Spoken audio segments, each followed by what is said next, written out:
Hey guys, and welcome back to my channel. If you've never been here before, my name is Chantel, and I have a digital planner shop called Paper and Roses, and today I was going to give you a little bit of a rundown about what exactly is digital planning and what you'll need to get started.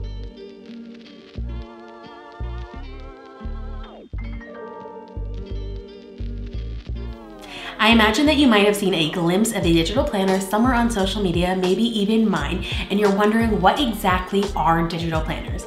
And they're essentially these intricately crafted PDF files with tons of hyperlinks in them so they're easy to navigate. You'll notice they'll often look a lot like paper planners because it's kind of giving you that paper to pen feel in a digital format. They're designed to be used with PDF annotation apps and styluses of some sort, and I have recommendations for tablets, styluses, and PDF annotation apps in a second. So why do I like digital planning? I've been digital planning since 2019 when I bought my very first iPad that was compatible with the Apple Pencil. I believe it was the 6th generation iPad. It worked great for that. I have been obsessed ever since, and I started a digital planner shop shortly after because the idea of customizing a system that was 100% what I wanted it to be really appealed to me, and I have been doing it obviously ever since.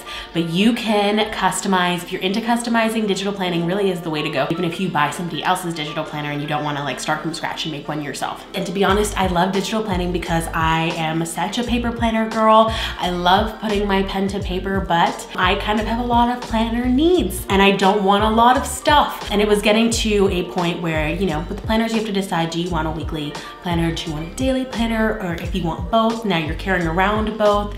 And if you're anything like me, I'm pretty particular about the kind of colors and aesthetic that I'm using, and I like to keep things consistent and color-coded usually. So I would often find myself also carrying around highlighters or having multiple sets of highlighters at home and at work, so I didn't have to use like ugly ones, in my opinion. I know that sounds so crazy, but if you relate, you relate. And digital planners give you that ability to use a paper planner kind of, but on a tiny little device that you can carry around super easy and doesn't look crazy when you're in a meeting. So what do you need to start digital planning? You'll need a tablet, you'll need a stylus, you'll need a PDF annotation app, and of course, you'll need a digital planner. It's not a secret that if you want the best, most user-friendly digital planner experience, it's hard to beat the Apple iPad and Apple Pencil combo.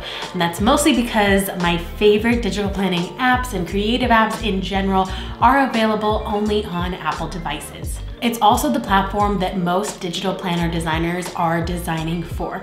So if you're big into customization, if you want to use a bunch of stickers and things like that, this is definitely the way to go.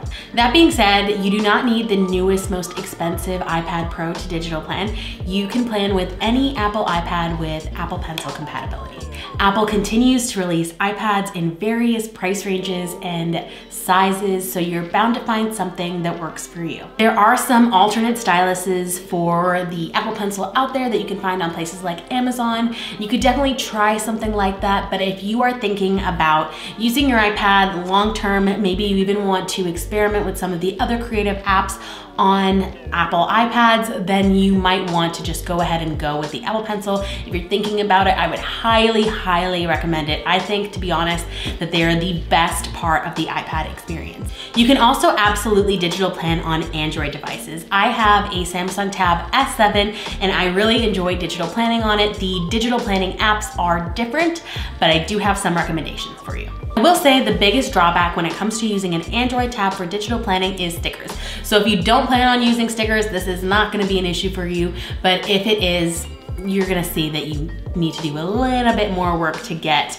the look that you're going for. But this isn't just an issue with Android tablets. If you're an iPad user that's using an app other than GoodNotes, you might run into some of the similar situations. So it's definitely worth trying, especially if you already have an Android tablet and you're thinking about experimenting. So right now, basically every other PDF annotation app besides GoodNotes has you import stickers as images. And I do include all of the image files, all of the PNG image files with most of the sticker sets that I put out. So make sure you look for that if you're using something other than GoodNotes, or if you're an Android planner user and you want to download some stickers, because to use your stickers, you're going to have to download those images individually. It is totally doable. It is not hard, but it is a little bit more effort than if you're using something like GoodNotes. So that brings me to what app do I recommend? Obviously, I recommend GoodNotes. I've already talked about it kind of at length here, but I do have a couple of things I want to highlight about it if you are on the fence. My personal favorite part of GoodNotes that I think separates it from all of the other apps is its Elements feature. So essentially, it is a tool that allows you to save your stickers or even a group of things that you frequently draw or write in your planner or in your notebook as these elements, and you can kind of divide them up into collections within the app, and you can tap on them from any document that you're using in GoodNotes and be able to pull all of those saved elements that you have. It is unbelievably user-friendly and my favorite part of digital planning. So that is why it's way at the top of my list, and I would highly recommend it. I also hear this is very helpful if you are a student and you do a lot of math equations and things like that. You can save your frequently used formulas and drawn out graphs and things like that, so you can use those over and over again as well. I have a whole video showing you how to use the GoodNotes element feature that I will leave a card for here, but it's definitely worth checking out if you've never used them before. Another thing I love about GoodNotes is because I am very in the Apple ecosystem. I use Apple computers, I have an iPhone. I like to turn on sync in GoodNotes, and then I have this app integration between all of my devices. So if I am sitting at my computer, I can check my planner here. If I am out at the grocery store or something, I can check my planner from my phone.